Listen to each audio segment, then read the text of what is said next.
we have to focus on those specialty items that are specific for the OR. We can't deal with what's happening on the floors and other units. We have to worry about surgical safety checklists. We have to worry about specimens and making sure that we are competent in those skills that are more specific to the OR. And nobody has those skills except for OR nurses. And so we have to be able to keep on track with that.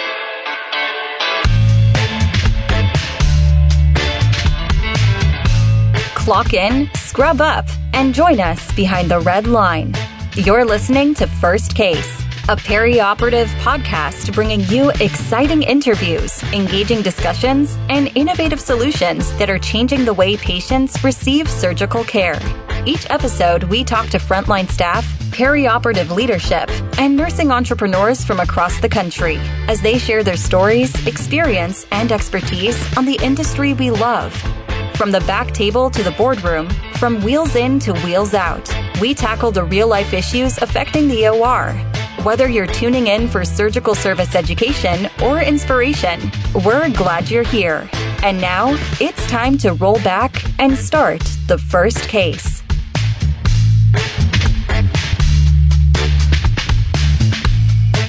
This week on First Case, we speak with Amanda Heitman, founder of Periop Anew, and we're going to be talking about educators. And while education is a big theme, and we've talked about certification and preparing for certification, even on a very recent episode as we kicked off season 2 of First Case in year 2, today we're going to talk very specifically about the educator role, and not just from the standpoint of any nursing educator, but really the need for an OR specific educator, and in the context of an ever-changing world as it relates to nursing, staffing, and shortages heading into the future, Melanie. I totally agree, Justin. I know in my own experience how important it was or would have been for me to have an OR educator when I was first starting in the OR, and I didn't have one. And the benefit that I saw after seeing an OR educator in action in my later career, I really just noticed how important it was to have somebody in the OR who knows the OR to teach the OR. Yeah. And so how did you find Amanda? Because I think either she was recommended to you or she reached out to you. Yeah, I worked with a nurse named April who is not in the OR currently. She's running an online boutique, but she still likes to put out items for OR nurses and scrub techs every now and then. And so we ran a scrub tech week giveaway a few weeks ago. And April at the end of it said, "Hey, I have somebody you need to meet." She was my OR educator and she was wonderful. I learned so much from her, and she's just a great teacher, and she really helped me understand the OR when I was going through Periop 101. And I really think your audience would learn something from her and like to hear from her. So she connected me to Amanda, and then Amanda and I talked, and yeah, I had to have her come on the podcast. She's a great educator and somebody we needed to talk to. There's nothing like a testimonial and a referral to get an appearance on First Case. So very much appreciate April for making that recommendation. This is a great episode, everybody. Don't go anywhere. We're going to be right back with Amanda Heitman, founder of Periop Anew.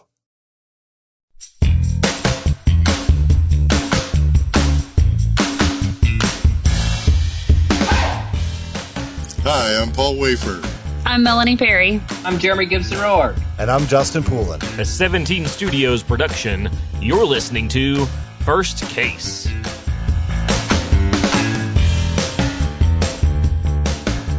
Joining us now is Amanda Heitman, founder of Periop Anew. And Amanda, thank you so much for coming on the First Case podcast today to talk about something that we love to talk about, which is education. But we're going to be talking about education in the context of educators and competencies and some of the other conversations that we have had as maybe themes on other episodes, but we're really going to focus in on it today. So thanks so much for coming on the show. I'm very excited. Thank you so much for having me. So Amanda, why don't you just tell everybody a little bit about yourself before we get started? Well, currently I'm starting a consulting company called Periop Anew, but I've been an OR nurse for about 18 years. Been a registered nurse for around 20, but my first love was headed towards the OR. When I was in nursing school, I had the opportunity to work as a surgical tech in labor and delivery. And realized that that was something in nursing that you don't see all the time. And it really sparked my ambition to move into that. But, right out of nursing school, nobody ever gets a job in the OR. So I had to figure out how to get there and took a job in dermatology as an RN and learned how to suture, learned how to assist, and kept moving into those skills of the OR setting. And then lo and behold, moved on into a different state. So I'm originally a farm girl from Kansas and started there with my schooling. And my husband moved me to Iowa. So we lived there for a few years and had a position as a perioperative nurse, which, everybody knows about the OR, and perioperative is everything that encompasses. So I had the privilege to be a pre-op nurse, intra-op nurse, endoscopy tech. I did more scrubbing, and then was learning the recovery room PACU portion towards the end. So that whole encompassing portion when I lived in Iowa was so broad for me and helped open myself to, perioperative itself and what I wanted to do in the future. And one more time, we had to move all the way here to North Carolina and took a job at a 22 OR trauma center, which was going from 4 ORs to that. It was pretty overwhelming, pretty exciting too. And then that was the first time I ever met an educator. I didn't know what an educator was, never had one before, but Miss Patsy was my educator, and I really saw how important she was in her role and what she did for new employees and employees that were working towards gaining more credentialing. I already had my CNOR, but I was looking for opportunities to build and moved on to the sister campus where I am currently and just started as a circulating nurse, scrub nurse, and then worked into charge role. And then finally, they kept asking me to do onboarding stuff and annual competencies. And I'm like, well, wait a minute, maybe you guys need an educator here. And so I pushed that envelope for them to kind of look into that, and they accepted that. So they offered me the educator position, and I've been doing that ever since. You talked about your very first experiences being very broad, right, throughout all of perioperative services. And I think that's a critical baseline, for becoming an educator, because it really gives you that full spectrum perspective. So you can put things into context when you're educating. Hey, this is what's happening before and after what you do. So it only helps accentuate why what you're doing and your role is so important. You also talked about how you really only ran into an educator once you reached a very large facility, which is typically a function of, more and more staff coming in, newer staff, just the sheer volume of the staffing and the turnover, right? And that's one of the ways to manage that. Not entirely, but also you have to reach more people. So in a smaller facility, it's sort of like you can be that jack of all trades, which is where you wound up recently until you said, hey, well, you might need an educator, because that's what smaller facilities will do. Nurses are so used to wearing multiple hats, especially in smaller settings. And so, I think it's really important what you're saying about, I think everybody or every facility really should have an educator. But I also want to take that one step further and say, why should they be specific to the OR? Because again, in that jack of all trades, facilities who sometimes do have an educator, they're not always limited to the operating room or even perioperative services. They may be an educator that has to cover an even broader spectrum of training. Is that true in your experience as well? I've seen it both ways. I'm a huge advocate, though, for the OR specific educator, because they're the vital source through the whole department. Again, not just in the intra-op, but branching between those different areas. But then we have to focus on those specialty items that are specific for the OR. We can't deal with what's happening on the floors and other units. We have to worry about surgical safety checklists. We have to worry about specimens and making sure that we are competent in those skills that are more specific to the OR. And nobody has those skills except for OR nurses. And so we have to be able to keep on track with that. I really agree with you. My very first experience in the OR when I was out in Texas, it was a 10-bed OR. And I'd been a nurse for a while, but I'd never worked in the OR. And our educator was just the educator for the hospital. I mean, she did everything, but she couldn't teach me specifically about the OR because that wasn't her specialty. She was an ICU nurse, I think, if I remember correctly.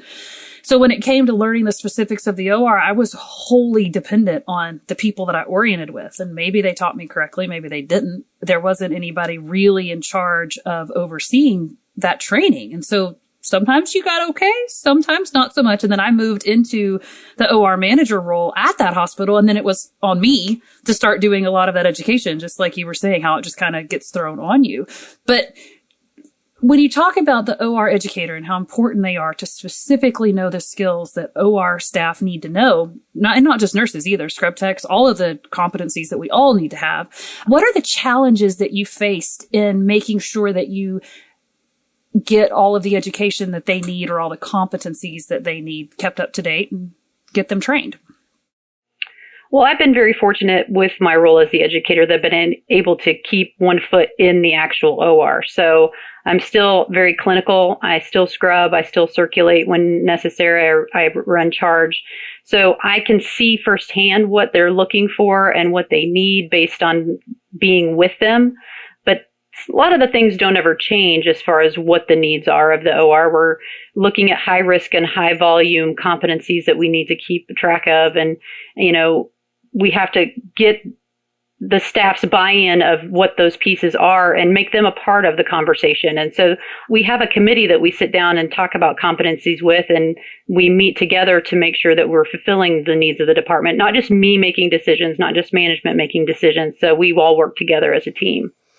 So we keep throwing around education, training, competency, but we haven't really gotten specific about it. So why don't I just go ahead and stop here for a second and just ask you, when we say education, training, competency, what exactly should be included in those programs? What are we talking about?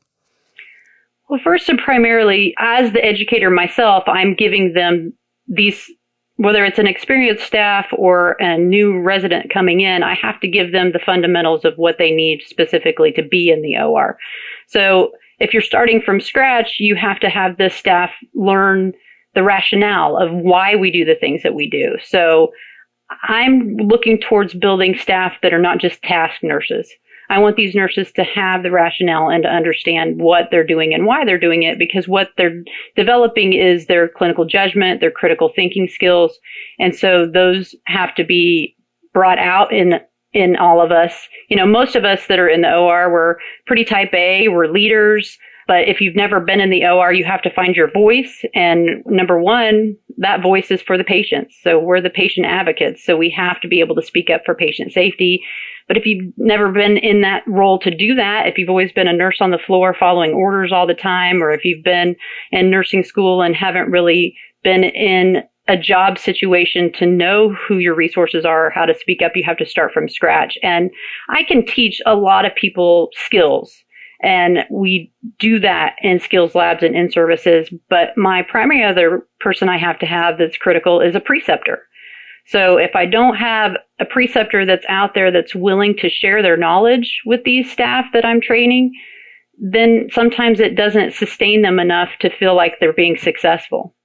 I can see that. I can understand feeling very lost when you're learning something maybe didactically, or you're learning the rationale, but then you go into the OR with somebody who maybe isn't so helpful. And I guess that underscores the vital role that preceptors play in working with educators to make sure that we're training our staff and getting them prepared.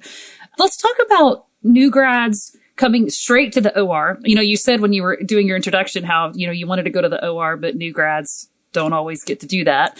And I think a little bit of that, I hope, is changing. A little bit of that attitude is changing. But when a new grad comes to the OR, or when an experienced nurse comes to the OR, but they don't have OR experience, how do you handle them? Do you treat them completely the same, or is there a difference based on their experience level? Well, the nurses that come from other roles in other departments, they have one aspect that new grads don't. They all have that interaction with patients, but that may be something that they need specifically if they're a nurse. But in the OR, we all know that that's not what you get. You don't get a lot of patient interaction. So that's the struggle that I find with experienced nurses that have come from other units, is that is a different transition for them as far as patient care. A new grad, they had a little bit of it in nursing school, but now it's all fresh to them. So you can kind of mold them into what you're looking for as far as somebody that's looking for these aspects of patient care versus what you would see on the floor.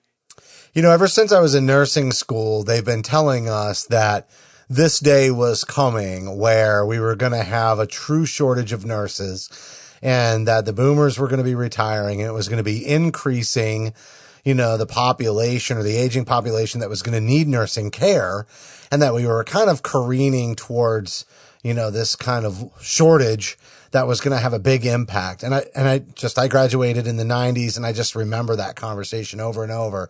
And ironically, I really hadn't seen it come up very much like in the general news or the public, right? It was something that us nurses talked about a lot. And I think healthcare leadership had an idea it was coming. But on the news this morning, this very morning, they finally, mentioned it, and they said there's a shortage of nurses. And they said one thing that was really compounding this shortage. Now they have lots of people. Ironic, I'm surprised by this, but they were saying that there's lots of people who want to go to nursing school right now. And I thought to myself, really? Because it seems like kind of the scariest time to become a nurse. But I think a lot of people are out there wanting to help and know that it's an issue, and, can see a lot of intrinsic value in becoming a nurse. And so maybe that's the influx. The problem is they don't have enough instructors. And so when you just said, when I started in nursing, you couldn't go right into, the OR. And I was the same way. You could not, when I graduated nursing, you were not getting into the OR right away. And I just don't think we're going to have that luxury anymore. And I can see where if we don't have that luxury, and you can't pull an experienced nurse from the floors and you're getting new grads, it's only going to emphasize the importance of needing and must having a OR educator dedicated to the OR to really meet this shortage. And because we're all going to have to get really creative about how we take care of the patient population moving forward. Don't you agree? Absolutely. And I've been very fortunate to start my residency program in a time where I still had excellent preceptors back there that were willing, again, to share their knowledge. But there's institutions that are still struggling to find that person that's going to spearhead and support nurses coming in from the outside, whether it's new grads or experienced nurses. So I'm just here to encourage nursing OR staff that, you're probably already a preceptor. You're somebody that's already out there training, but in the back of your mind, you're thinking, I don't know, I don't want to go into management. I don't want to deal with that side of things, but what can I do in order to grow as a leader? And this could be the opportunity for them, and someone stepping in and supporting them and helping them get started in that role is what I'm trying to work towards in my consulting. I'm trying to help them fast forward to a time where they're ready to bring in those residents, start a program that's going to give those people the rationale they need to be successful in a quicker time frame. On-the-job training is what we've been doing for years, but it just doesn't give the nurses that satisfaction to feel like that they understand what they're doing, that they can make those critical decisions when there isn't somebody saying, hey, you need to do this, you need to do that. So it allows them to gain the knowledge in a setting it's controlled. They can get out there and do skills labs with me, but then they have clinical time with a preceptor providing patient care. So by the end, when they're done and ready to be on their own, they feel like, okay, I've got this. I've done this. I'm ready to take care of those patients and be that patient advocate.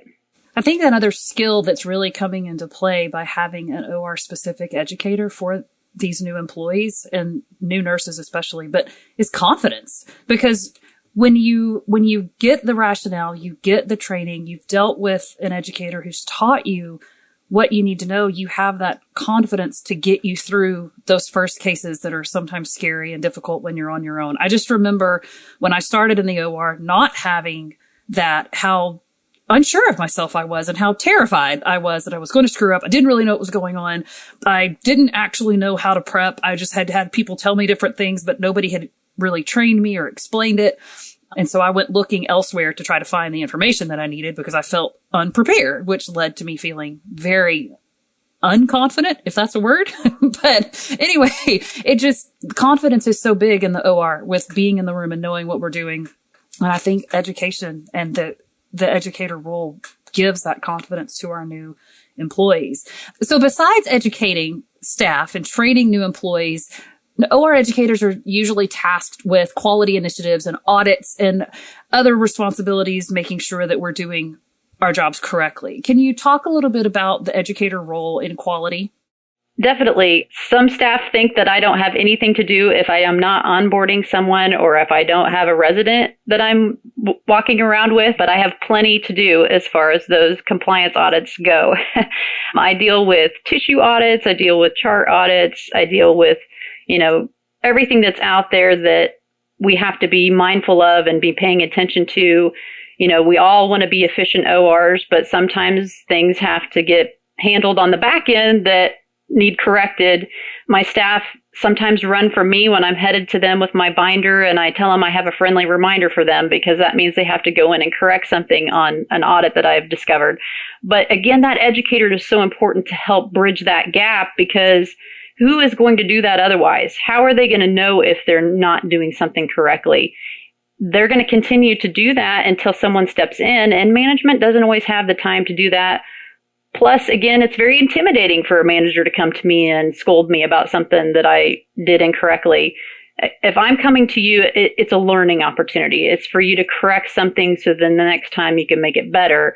It's not something that's going to be critical in your evaluation at the end of the year necessarily. So that compliance stuff that we have to do is just as important, and that fills the time and again makes it more significant for an educator to be specific to the OR, because they can help in those types of environments besides just the training side. What is your approach like when you present the findings of those audits, right? Because, how you position that information, especially to somebody who's new and maybe feeling a little insecure, but you're kind of meeting everybody in different places because some people could be experienced, right? And I know everything. And so can you just talk about how you tailor the approach to, giving that feedback in a constructive way?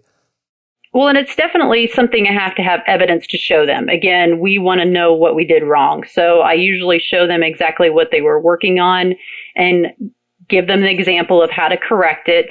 I treat everybody exactly the same way, to be honest. I don't care if you've got 20 years of experience. I don't care if you're brand new.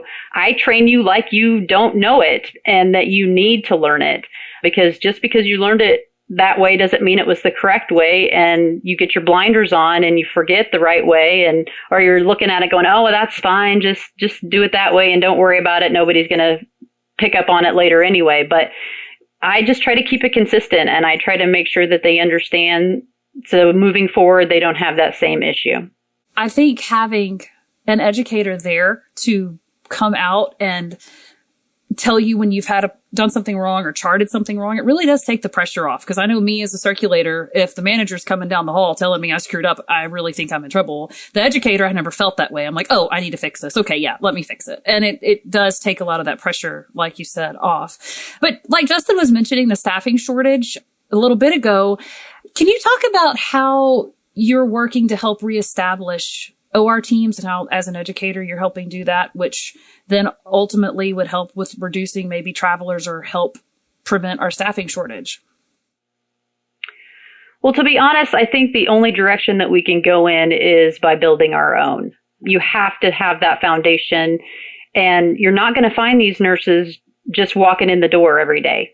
They're out there, but they're very specific about what they want. And so you have to find them from another avenue.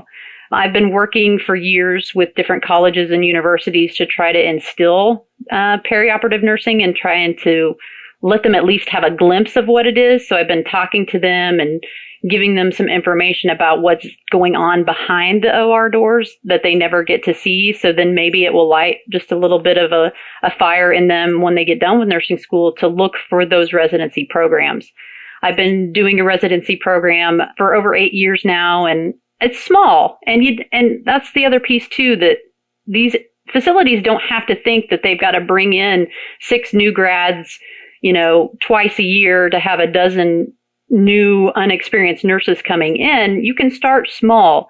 And again, you really have to focus on what you can support. So if I'm going to bring in 10 nurses, I got to have 10 preceptors to hold them and make sure that they're going to be successful in the end. So my advantage when I'm coming in as a consultant is to help kind of structure them in the right direction so they don't waste a lot of time by bringing in these wonderful programs like Periop 101. It's a great program. It gives you the essentials that you need to start someone that doesn't have any experience in the OR, but you have to train them in the right way. You can't just let them sit down and do a bunch of computer modules and then throw them in the OR and think that they're going to be successful. You have to structure it in a way that makes them have the skills, learn it all, do some at the same time, and then get out there in the end and have a preceptor then to support them. So my consulting is trying to help those institutions build that foundation so they don't have to continue to have the job postings for the experienced nurses. They can create those nurses with the staff they already have. And eventually, I think some of those travelers are going to want to settle down. They're going to want to find those leadership positions. And again, maybe it's not management they're looking for, and they may want to be that educator to help build the new generation of perioperative nursing. I think you might be spot on about the traveler population, right? This is something that's a way for them to make more money. It's a way to see the world. It's a way to have something different every single day. And I think you could be really onto something that at some point they're going to want to settle down, and that educator role could be a perfect match. Gives them different people to work with every day, gives them different challenges to face, different things to research. And it's still a way to be a leader without having to do the human resources elements, that to that extra level of that human resources piece, right? None of the disciplinary action, none of the write-ups, none of the PTO management, but all of the things that really help you develop character, amongst the team and the team members. So I got to tell you, Amanda, I really appreciated your passion during this interview. And I think there were some really key takeaways. I made just a couple of notes, but that skills lab and the preceptor, I feel like those, when you talk about addressing the staffing shortage and building within, building your own to be able to have a robust staffed model with lots of experience, it's really going to come down to that skills lab and having the preceptors to get it done with the right level of competency. So thanks so much for coming on the show. Is there anything you want to add before we wrap up? I just want to, again, encourage all of us as nurses to continue to move forward positively. This is a really hard time. And I've heard in the past a few people that I've worked with or have come across, and they're like, oh yeah, I used to be a nurse. And I'm like, what? How does that happen? How do you used to be a nurse? And it's very disheartening. And so when I talk to students or new people coming in, I just always try to encourage them to find their passion, find what they love. And, when I'm building OR nurses, of course I want them to be in the OR forever, but I understand we move on sometimes in our lives. But perioperative nursing is something that nobody else knows about. We are the ones that do it every day. And that's the other thing I tell my students is, do you think the physicians do surgery every day? Do you think that the management is out there every day? No, we are. We're the ones that are in the OR every day. And so we have to make sure we're there for the right reasons. We're there for the patients. We are their advocates. And we got to continue to show how important we are.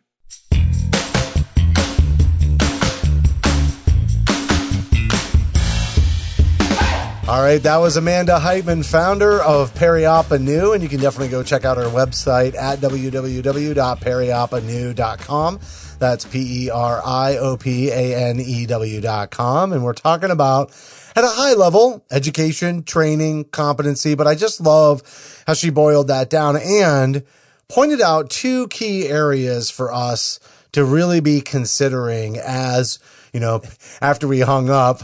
Melanie, you kind of said, I love how you said, Periop 101 isn't just sitting down in front of a computer. And two things that were really important were the skills labs and the preceptors. And one of the reasons why I think that that is so important is that's where confidence building happens. And when you talk about that whole new grads conversation, there's going to be a lot of people anybody who comes into the OR is intimidated, but there's going to be a lot of people who are going to be extra specially intimidated if they're coming right out of school because of this shortage and the need for workers. Confidence is going to be critical. I agree. Confidence is so important. I mean, education, obviously, we need to know what we're doing, but we need to be comfortable and confident that we've been trained and that we've been trained well in order to do the skills that we need to do to take care of our patients safely. And I think Amanda really did a great job highlighting all of the different things that an OR educator does to make sure that she is setting those new employees up for success, and also just underscoring how important it is to really provide OR specific education and not just general nursing education, but stuff that is specific to what we do in the OR. Yeah. And so many places don't even have an educator, even a broad one. And I think it is going to be a critical role as we navigate the next 20 years here in Periop. So that's going to do it for this week's show. But as a reminder, you can help support First Case by subscribing on Apple, Amazon, or Google Podcasts. You can also find us on Stitcher, iHeartRadio, Spotify, or search for First Case on your favorite podcast application. For some of the episodes, we have bonus content, but you can't get it unless you download our smartphone app for iPhone and Android. And hey, while you're there, why don't you give us a rating and a review, because your feedback is important to the show. And on behalf of Melanie and myself, thank you for listening to this week's episode of First Case.